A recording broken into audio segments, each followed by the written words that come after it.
Okay, good afternoon. Here we are at a Wednesday, and we've got another nice weather pattern coming up as we go through time here. We're looking at more of the same, which is kind of warm. Next couple of days, today warms up a little bit, shallower inversion, warmer.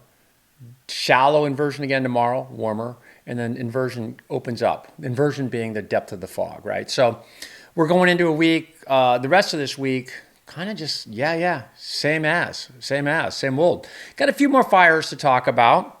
What else we got to talk about? We got, it's going to be warmer today, warmer tomorrow. Air quality never gets old. Can always talk about that. Weekend weather, and I'm going to talk about Dennis a little bit, not ad nauseum, because maybe some of you don't know who he was or who he is, but if you don't, Google him. He was awesome. His service was yesterday. He passed a while back, like in February. He was a good friend of mine. He basically made my career because I walked into this TV station, which was Channel 2, which was the number one station in the world, essentially. And for local television, our ratings were crazy. Way before I got there. And it was Dennis. Dennis had this presence that was, and back, he started there in the 70s. And he, a black man, they weren't anchoring the news back then. This is kind of, or just right after the civil rights thing, blah, blah. And he shows up and he just captures everyone's attention, not nationwide or locally. But in terms of just a human being, he's awesome. I loved him. He was mean. He's hard to work with sometimes, but he was a newsman, and it was fun. It was like I don't remember if you remember. Well, I won't get into too many news story details, but he just was good. And what's missed in certainly television news right now, but I think almost all news, is that kind of a presence. Someone who cares and doesn't, when they read a story, raise an eyebrow, smirk, give you an opinion of what they think of the story. The story is the story, right? It's news. That's what happened. There was a house fire on 22nd in Maine. It was this big, this many firefighters, right? That's news. News is not showing emotion with every story. And somewhere along the line, people who read the news have decided this is what we do. And it was, he never would, he wouldn't have it. He would not have it. And after he retired, I can remember sitting on the news desk with Julie. Julie was really good too. Hayner, awesome. And thinking, and Mike Meebach, and thinking they're pretty good. Like they didn't do that. But thinking, God, when Dennis was alive, I was always nervous that we were going to do something that was not correct. He was that kind of a presence. Loved him. We fought a lot, and we loved each other. He told me he loved me. I told him I loved him.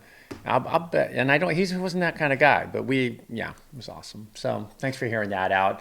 Service was awesome. I did okay. I mean, I didn't break. I'm funny about services and speaking, in that even though I wanted to cry a little bit, I didn't, because I wanted to represent him. You know what I mean? And you just do, because it's not about me. I mean, I'm sad and bummed, but I'm also like, it's about him. It's about who he was and what he brought to the party, and he's just an awesome man. And again, we fought. Oh my God, we fought. I could tell you some stories. I mean, for sure. But he loved it, and I loved it. It was just passion. It was awesome. So that was yesterday. So it was kind of an emotional day. And I saw lots of people like Randy Shandable was there, Rita Williams, Mike Kelly was there, Mike Meebach showed up, which I appreciated. Garcia came, Dave Clark came. Just awesome seeing, these are friends. And I realized I was there like 35 years in total, because I worked weekends in the beginning. Okay, anyway, I could go on and on about that. It was fun. TV news was fun back in the day, man. Holy cripes. Okay, so this is Pipeline. It's crowded. How do they catch a wave? Now, because I was going to go surfing. I'm going to the surf ranch Sunday night into Monday, I think. But I haven't surfed in a while, and I'm freaking out. So I got to get to Santa Cruz and surf. And I pulled up the camera today in Santa Cruz, and I'm like, oh my God, it was so crowded. And the thing about Bay Area surfers, and I don't know so much about Southern California because I don't surf down there much. Santa Barbara's pretty good, but Bay Area surfers, because it's such a huge urban area, and there's Santa Cruz, and there's Marin County, and there's Ocean Beach and Pacifica and Half Moon Bay. There's a lot of surfers. And there's a lot of surfers who don't know the rules, and they just don't, and they somehow don't seem to care to know the rules. And I'm not being old man Martin here. I'm just saying, it's like on the road, man. When you're driving, know the rules, or you're going to get in a wreck. And that's what surfing. That's what's happening. And the problem with the Bay Area, I'm not busting on you guys. We all have to learn and begin. But here are the things I want you to do. I want you to think about who came before you, whose surfboat came before you, like the older guys, right? If you see an old guy in the water, not just because I'm old, it's just age old. It's the Northshore Hawaii thing. You see an old guy in the water, it's his wave. It's his wave. It's his, especially if he's been surfing there forever. If you see a local in the water, be nice, and it's his wave. I know that if it's you're in position, but be respectful of that local. If you're in position, yeah, I guess it is your wave. But make sure, look at him and nod and make sure he can go. There's etiquette. And the reason I bring it up is, why do I bring it up? Because I love going to the North Shore. My son's a big surfer, and Jamie O'Brien's a friend, and love to surf there. This is pipeline crowded. Let me tell you about this lineup right now. It looks chaotic. It's not. It's packed, but it's not chaotic. There's a pecking order. Everybody knows where they belong. Everybody knows where they sit. And everybody at some point is going to get waves. Jamie's going to get a bunch of waves. Cola's going to get a bunch of waves. These guys on the inside, some of these guys on the outside, they may get one wave in 3 hours, in 4 hours. But they're patient and they recognize their place in the lineup. And I'm only saying that makes this sustainable on one of the better waves in the world, right? This is a good day. Makes it sustainable. So when you're out surfing, if you want this to continue to be fun for everybody, you've got to learn the rules. And I'm not saying it to be a dick. I'm just saying it because surfing, like, this is a great example. This is today. I think this is today. I wonder if I can play that. Let's see. Maybe I can't play. Oh yeah, I can play it right here. And these are all nice people. It's a small day. This is Pleasure Point, but you have to. There's just certain rules, and when it gets crowded like this, and there's very few waves, you kind of like. I could go out there on a longboard, and I could catch every wave I wanted to catch. Every wave I wanted to catch. I'd be a dick, but I could catch any wave I want. If I had a stand-up paddleboard, I'd catch any wave I want. Be respectful. Even these guys that are learning, like this guy's awesome because he's on the inside, he's staying out of the way. To make this sustainable so we can all enjoy the experience, respect for the elders, respect for locals, respect for better surfers than you. What else? I had respect for some else. Those things. The culture, respect for the culture. Know who Fred Hemmings is. Know who Jerry Lopez. Know it. Learn it. I mean, when you play baseball, you learn all about Willie Mays. Learn about the people who came before you. Dude, you're not the first guy to surf. You're a woman listen, we've been doing it. I've been doing it 40 some years. There's guys who've been doing it. They've been surfing along our coast for 100 years. The people came before you, and quite frankly, in many cases, more talented than you or you are going to become, in that they had crappy boards. They had no wetsuits. They had no leashes. There's a lot of respect that needs to be given to the history of this sport and the beauty of Hawaii. And the beauty of, I think a lot of the islands are like this. They understand that the culture and respect for all the things we talk about, respect for elders, respect for bears, respect for locals. And that's how they keep it going. And when you go to the North Shore of Hawaii, you better show respect. You better. I mean, I've been yelled at in Hawaii, not very much because I'm really careful. It's just like, I'm only telling you this because I want you to, I want surfing to continue to be fun for everybody.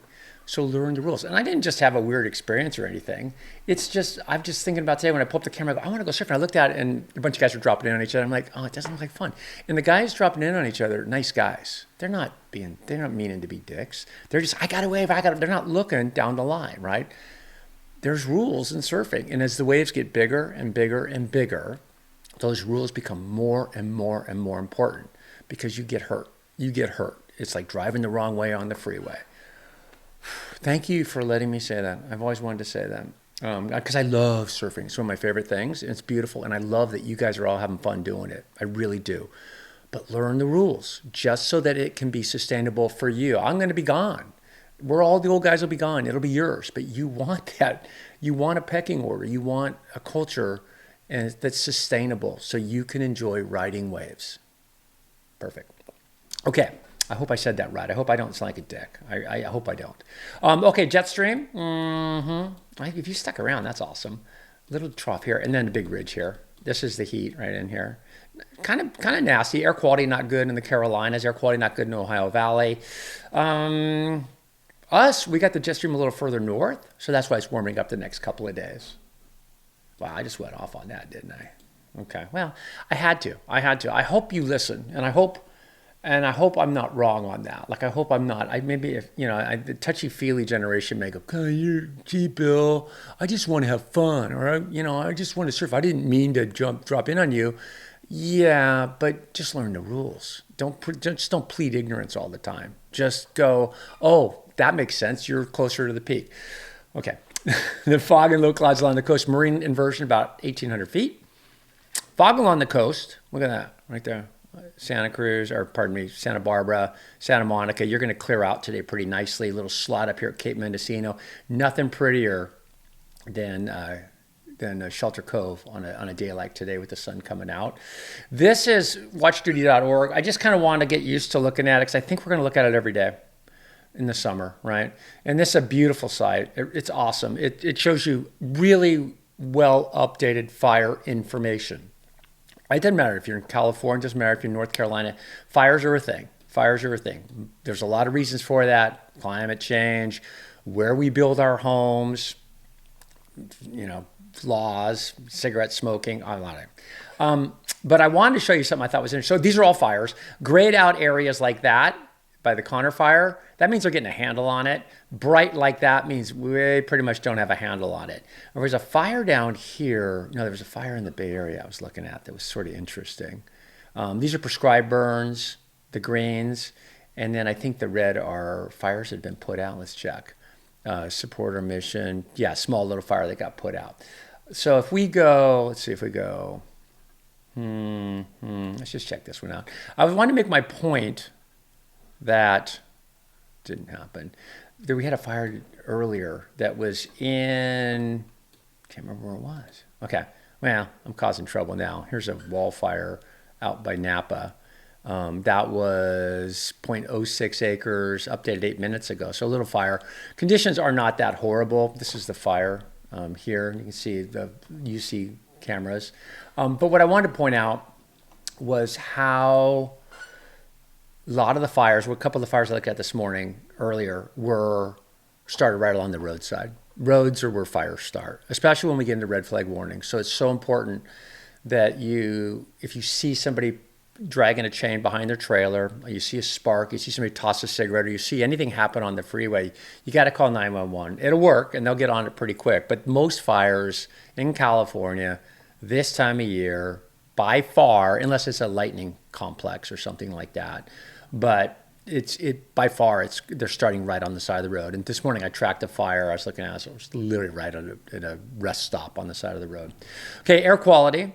Okay, it looks kind of a little smoky in the Bay Area. I didn't talk about smoke, but there is some smoke still. Higher elevation smoke. San Diego as well, more smoke down there. Air quality, not awesome, but not bad.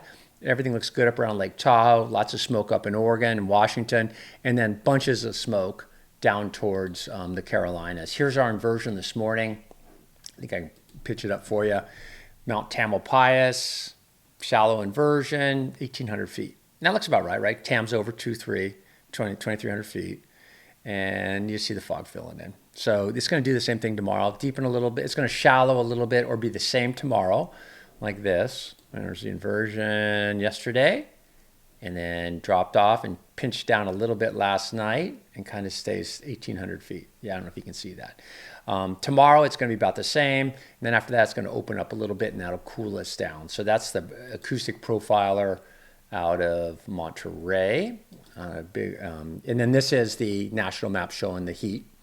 And these are flood concerns, flash flooding, because of the potential for thunderstorms and what have you in New Mexico, Minnesota, Nebraska, Kansas, in that area, and then this big heat. And you still have millions of people under extreme heat, and they've got humidity in here too. So kind of gnarly for that. Something to think about as we go through the next couple of days. This is today, and you see where the heat is. This is that heat metrics map, which takes into account all sorts of stuff, but like urban areas, you know, just takes into fact not just how hot it is, but how humid it is, how dry it is, whatever. Okay, so here it is today, tomorrow, not so bad, but still purple. When you just glue your eyes on the blue or the purple, I think it's purple, that's bad, right? So today, purple, big cities. Tomorrow, purple, still pretty hot. New York City at 90 degrees sounds nasty because they're dealing on humidity. Here's Friday, here's Saturday, and there's Sunday. So it kind of mellows out, warms up a little bit in the west. So it's really the next couple of days. They've had a run of it. This is the GFS 500 millibar, and what I'm going to show you is subtle. See if you can pick it out. Little ridge. That's why it's warmer tomorrow. See it pull up, not much. And then this little undercut low. See it right here? That comes in. That's why I think we're going to cool a little bit as we go in towards the weekend. Maybe some thunderstorms up around Lake Tahoe, but you see it trough out there, right? It developed into something. I'll back it up. See there's ridging here, and then underneath this guy starts kind of a cutoff low. See it spinning? That'll be the weather modifier. And then it links with this next trough, and then another trough. So, well, does that happen? Maybe. Something like that's going to happen for sure. I think that the idea is going to be more of the same. So what we had last week is what we're going to have this week. And we will see temperatures back up in Redding into the low 100s. But today, Redding, 97 degrees. And as all my friends in Redding, because you guys know I love Redding, and Chico, and Paradise. Was never really big on Marysville and Yuba City. I don't know why, because I think they seemed big city to us. They seemed more like central. We were all Northern California. That's what it was. Yeah. Chico, Redding, Paradise, Red Bluff, Cottonwood. Those were my people. Big football culture in the North Valley. And we, by the way, were good. Like Paradise had awesome teams in the 70s. I think we won North Section in 75, 76. We tied for the championship with Chico, I think it was with Chico. I can't remember who we tied with. But either way, we were good. But that whole valley, it was like Texas, man. Friday night, are you kidding me? Ask me how many times I watched Friday Night Lights. It's awesome. Was I a good football player? I think I was awesome. But I like to hit, believe it or not. I was the same size I am now in high school. So, right. I was a defensive end. And I loved it. Why did I love it so much? I think I just liked being yelled at by guys in windbreakers. It was like, because they were all Vietnam vets and World War II vets. All of us, all our coaches were like all from the war, right? So that football for us was like war. Anyway, the North Valley, right? Where did I just go? Chico, 94 degrees. That is for today. 92 in Sacramento, 63 in San Francisco, 103 down towards Thermal, Los Angeles, 75. And watch what happens tomorrow. Boom. The heat's on. 104 in Redding. So you guys, you're on for as you go into Thursday. And then 95 in Sacramento, which is quite pleasant. Sacramento has an awesome climate in that they get a lot of sea breeze. They call it a delta breeze. But as that inversion lifts up, they get cooler. And so instead of being 104 like Redding or over 100 degrees, they are cooled off by the afternoon sea breeze. They have a sea breeze. It's a delta breeze. Okay, covered a lot of ground there. I hope I wasn't offensive on the surfing thing, but I've had this discussion a lot with my son, who's awesome, Zen guy, lives on the North Shore, and we've talked about it. Like, and I learned a lot from going to the North Shore a lot. Is just that it works there, and it works there because people enforce the rules, and it's not going to be fun if it's not fun to drive on the freeway if everybody drives the wrong way. And you can't just go, I didn't know I'm driving the wrong way.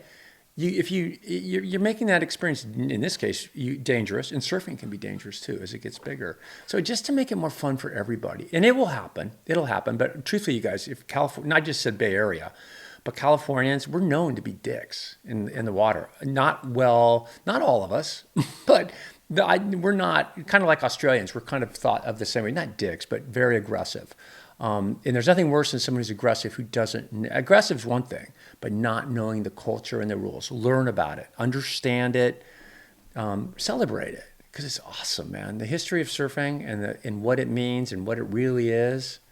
Wow, I'm just going. Okay, those are jellyfish. That was meant to calm me down. These are not awesome, right? That's Monterey Bay live camera in the moon jellyfish tank. Talk about aliens, okay? And the puffin there, you know what I can do? I can cheat. Let's go back. I don't know why they decide. Oh, maybe they changed the camera angle because they're puffins there, man. That was a while ago, though. This is my new camera, the brown bear camera. I don't know if there's bears because they're actively searching. This is at the falls, Brooks Falls. I love this camera. I'm told that you see bears, by the way. Don't look away because there'll be a big old damn brown bear there. They look like grizzlies. They're the same family, obviously, but they're not. They're brown bears, and they're bigger than grizzly bears. Grizzly bears are smaller, a little more scraggly and scruffy looking. Never seen a grizzly bear. I literally have ridden hundreds of miles. I road bike through Glacier National Park almost by myself. I was with a group of guys, but I was always in a different pack, often in different by myself, either ahead or behind. And we had to carry bear spray, and they were everywhere, and everybody was seeing it but me. And I never saw them. But it's kind of unnerving when you're on a road bike, because we were in the middle of nowhere. We were on the Indian res, and there weren't people around. And you're like, oh, I'm going to bump into a big bear, and it's going to not be good. Because I don't trust the bear spray. I never had to use it. I still have it. If you look at the falls, I just saw a fish jump. Some of the salmon are moving up the falls. But what I found out the other day was that, God, no bears. Let's cheat. Let's go back. Bears? Come on. Bears. Thanks for hanging in, by the way. I'm in a mood today. Yesterday was cathartic, the whole Dennis thing. Just I did love him. Where's the bear? Come on. Okay. This is like horrible podcasting or whatever we're doing. Beautiful place, though. Let's try one more time. Come on, bear me. No bears. 3 hours. Oh, there, I saw one right there. Okay. If you left, that's fine. But if you didn't, think about the surfing thing. Because I do see, all you guys are so nice. Oh, there's a bear. Awesome. That's what I saw earlier. There's a bear. So this is live. So the camera tries to follow him and find him. Not helping me now, but there he is. And they catch a bear because they're catching fish. So as we go, I don't know if you can see them, as we go forward, the next couple months, the salmon move more rapidly more densely up the river, and you'll see them catching fish. Okay, not the best on the bear camera today. Mount Shasta is the best. Love Mount Shasta. Yeah, climbed it once. This is Dollar Point, looking south. What happened the other day on I was trying to reconstruct this the other day, the waves, the people killed, the problems were down here by Bliss. The big thing was the wind. It was kind of a microburst. I kind of suspicioned that, which is just the air coming down rapidly in a thunderstorm, and the cold air just plummets because all the air is going into it, and it gets to the top of the cloud, and it gets so cold it just goes and just starts falling because it's denser. Falls straight down, and when it hits, it runs and does a straight line wind. It just hits the ground and straight line wind at the surface, and it just probably, I don't have confirmed sources on this, but I'm thinking microburst, and it creates this just aggressive. You felt them before. Once in a while, I have it if you ride in and go, I have this wind, and that's what you're feeling. A microburst, it comes down, and then it hits the ground and runs. And the thing is, it ran from north to south, so you got fetch. The lakes, if it was going across the lake, it's not that wide, but it's long as hell. So you got a good long fetch. And so by the time the waves got down to Bliss, they were big. They were 4, 5, 6 foot. And the boat that got in trouble was a Chris craft, which is, if you've ever been to Lake Tahoe, it's kind of a flex for sure. They're the woodies, the old woodies, they're just heavy.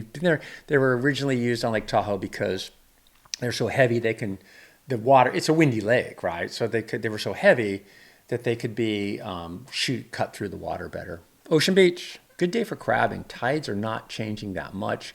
This is the outlook, 6 to 10 day for whatever that means to you. I don't know.